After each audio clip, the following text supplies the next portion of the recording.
आज हमारे बीच में राष्ट्रीय पिछड़ा वर्ग मोर्चा के मंडल अध्यक्ष माननीय जगदीश चौधरी जी हैं।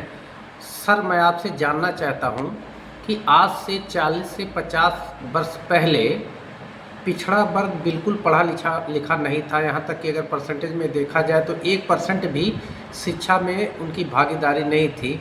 लेकिन आज 100% पढ़ा लिखा होने के बावजूद भी पिछड़े वर्ग में जन जागृति नहीं आ रही है, या यूँ कहें कि एक तरह से वो मानसिक गुलाम है। इसका मूल कारण क्या है? मतलब पिछड़े वर्ग की क्या समस्या है कुल मिला करके, वो जागृत क्यों नहीं है 100% शिक्षा के बावजूद? तो अगर इस पर चर्चा किया जाए तो ये जो पिछड़ा वर्ग है, जिसकी संख्या 52% बताई जाती है, जिसे ओबीसी कहा जाता है, जिनकी जो 85% के लोग हैं और जिन्हें बहुसंख्य समाज कहा जाता है, ये समाज आपने कहा कि 35-40 साल पहले 1% भी पढ़ा लिखा नहीं था, और अगर थे भी तो कई हज़ारों में एक लोग थे। और आज 100% शिक्षा के बावजूद भी हमारा समाज मानसिक गुलाम है। तो इसका मतलब है कि उसको एहसास नहीं है। अगर उसे एहसास होता तो नहीं होता। तो ये बात सही है कि हमारे लोग प्राइमरी एजुकेशन से लेकर हायर एजुकेशन तक के हैं, मगर वो गुलाम है। इसको जानने समझने के लिए इस चीज़ को बताना पड़ेगा। आज के 30-35 साल पहले, 40 साल पहले या उसके और पहले, जब 1% लोग पढ़े लिखे नहीं थे, यानी हमारा समाज पढ़ा लिखा नहीं था, तो सबसे पहले ये सवाल उठता है, क्या हमारा समाज बेवकूफ़ था, वो पढ़ना लिखना नहीं चाहता था? क्या हमारा समाज दोषी पढ़ा लिखा नहीं था?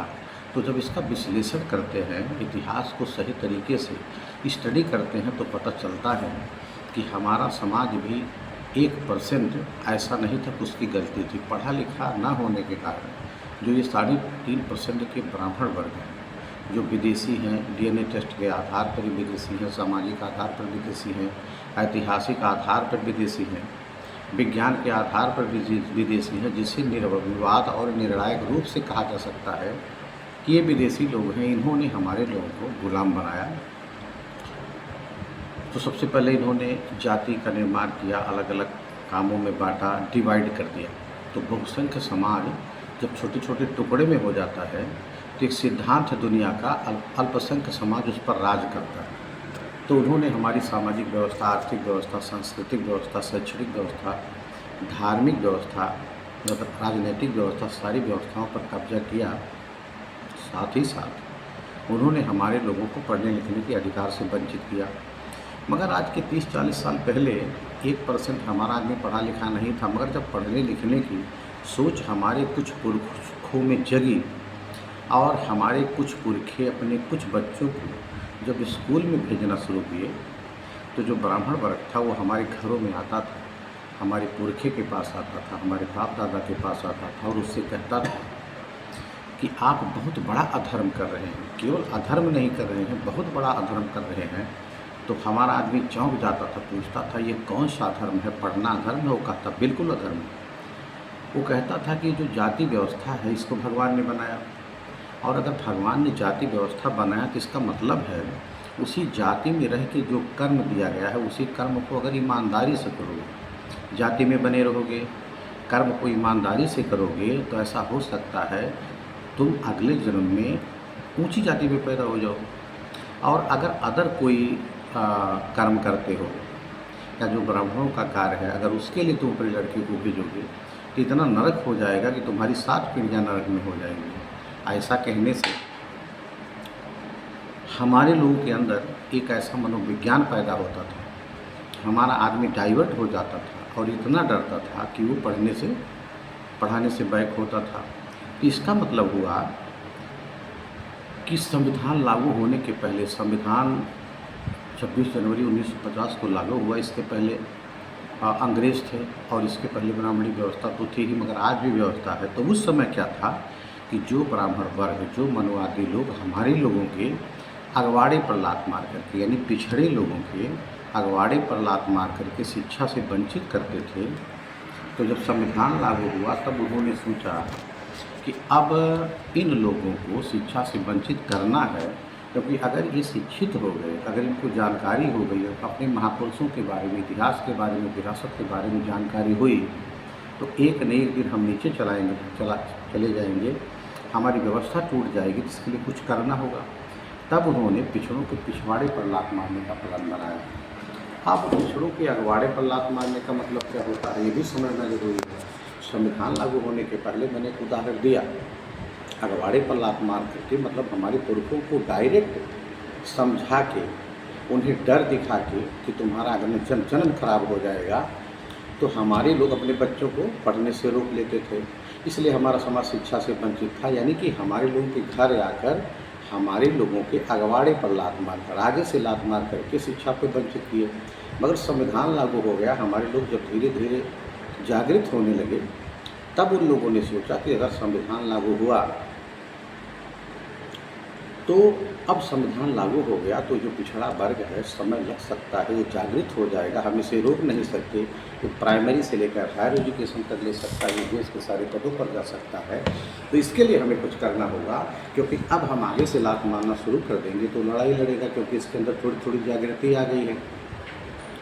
इसके लिए उन्होंने क्या किया, गंभीर चिंतन किया, समय लगा। इसके बाद उन्होंने सोचा कि पढ़ने का अधिकार होगा, हम पढ़ने से वंचित नहीं कर सकते, मगर ऐसा कर सकते, ये क्या पढ़ेंगे, अगर ये अपने हाथ में ले ले तो हमारा काम सिद्ध हो जाएगा। इन्होंने सिलेबस पर कब्जा किया, और खासकर जो विज्ञान का वर्ग है, साइंस का वर्ग है, इंजीनियरिंग है, मेडिकल लाइन है, ऐसा हो सकता है उसमें हमारे लोग भी काफ़ी कुछ संख्या में हो, उसके राइटर्स, जिसका समाज पर कोई असर नहीं पड़ता। मगर जो समाज है, हमारा साहित्य है, हमारा इतिहास है, अगर आज देखा जाए तो ये दावे के साथ कहा जा सकता है, प्राइमरी से लेकर हायर एजुकेशन तक, यानी कि इस देश की जितनी यूनिवर्सिटियाँ हैं, लगभग 99% जो राइटर हैं वो केवल एक ही वर्ग हैं।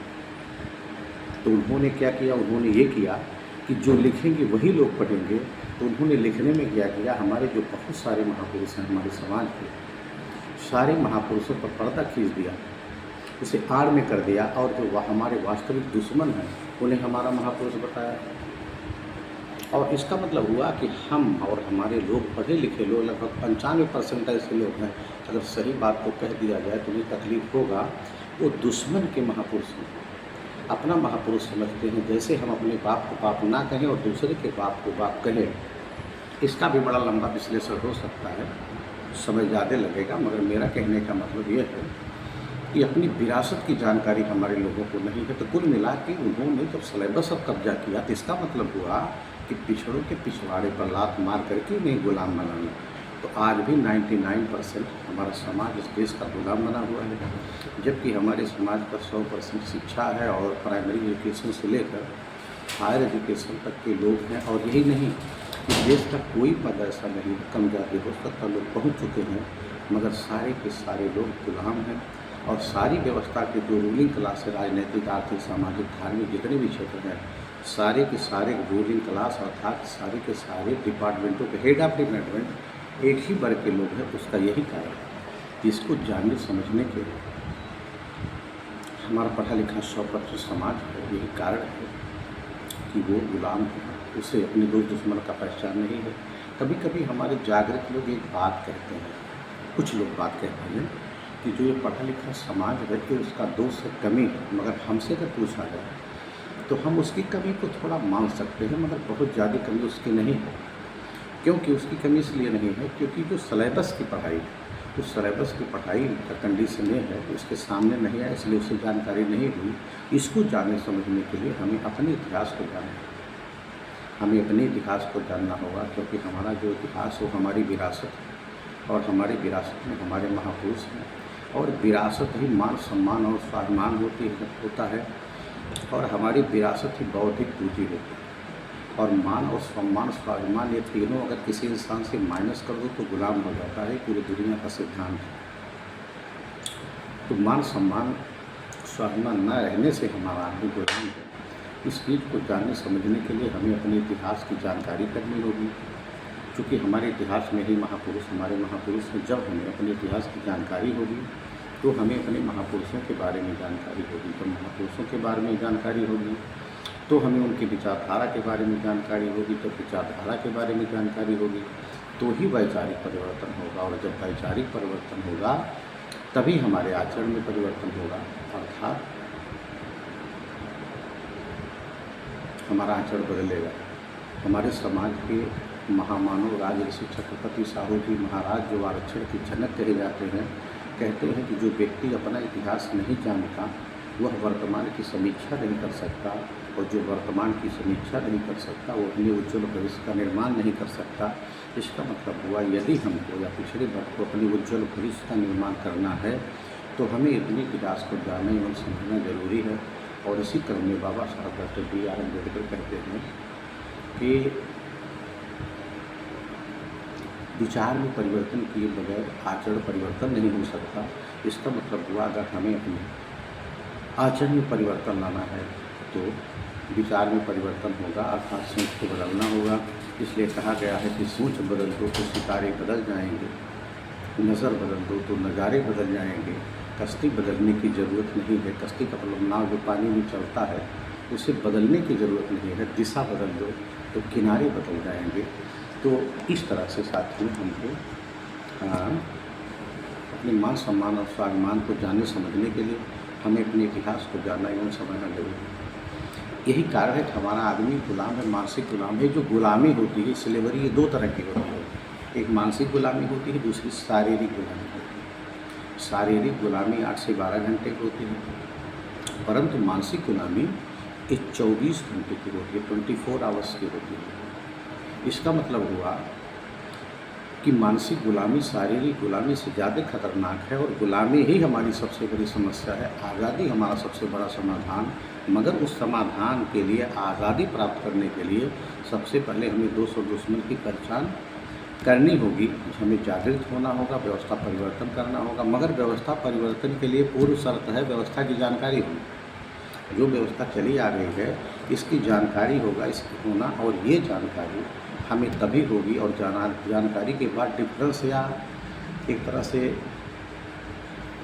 सही और गलत की पहचान तभी हम कर सकते हैं जब दोस्त और दुश्मन की पहचान होगी।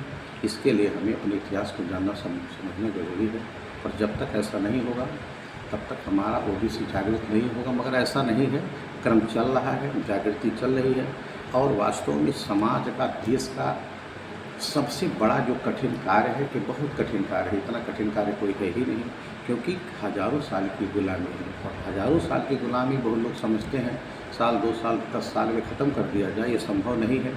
लेकिन जिस अनुपात में जागृति हो रही है, कन्फर्म है, अगर आंकड़े देखे जाए तो उस अनुपात में जागृति हो रही है। काम जितना हो रहा है उतनी जागृति हो रही है। इसलिए ऐसा विश्वास किया जा सकता है कि पक्का है जागृति होगी, समय लग सकता है। बहुत बहुत धन्यवाद सर, आपने इतनी शानदार जानकारी दी इसके लिए।